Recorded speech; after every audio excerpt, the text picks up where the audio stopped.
A girlfriend who became alone with a child. My name is Jenny. I don't have a beautiful story. My life story is very sad. But I'm still trying to make my life beautiful. I loved David with all my heart. We were in love for many years. I worked at a coffee shop and David was the owner. He was very handsome. The day he told me he loved me, I was so happy. From that day on, I was filled with happiness. I grew up with my aunt from a very young age. My parents died in a car accident when I was little. So I never experienced a parent's love. My aunt was also very cruel. I couldn't live with her anymore. So I started working at the coffee shop when I was 20. For someone who had never felt love, David's love was a huge gift. I was crazy about David because he was the only person I had in my life. One day, I felt very sick and started vomiting. So I went to the hospital to get some medicine. It was there that I found out I was pregnant. David was the first person I thought of. I was sure he'd be so happy when he found out. I thought he'd marry me right away.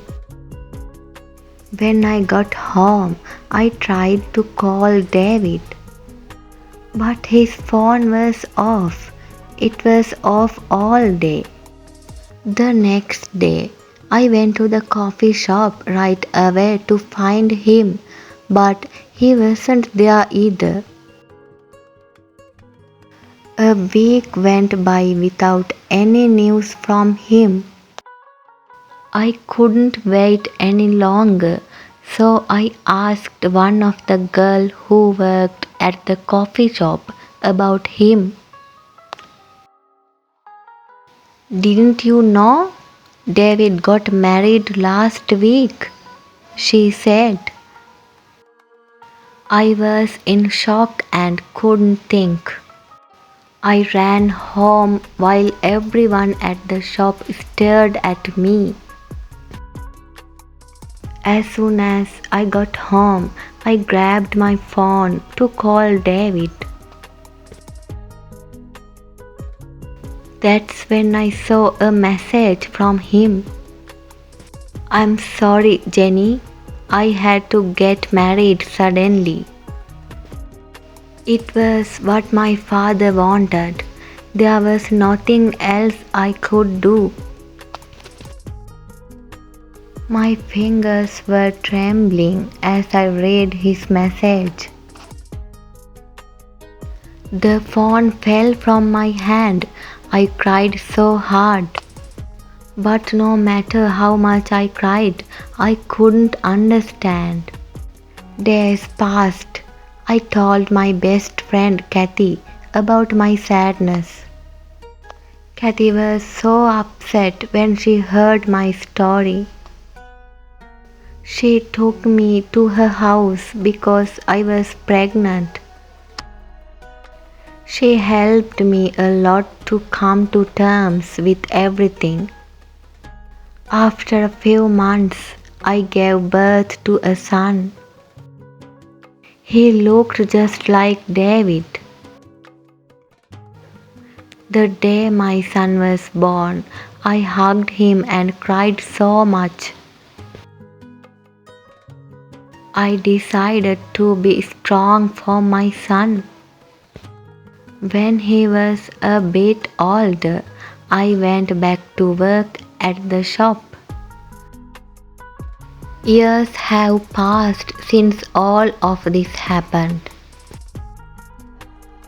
I'm still waiting for David to come back.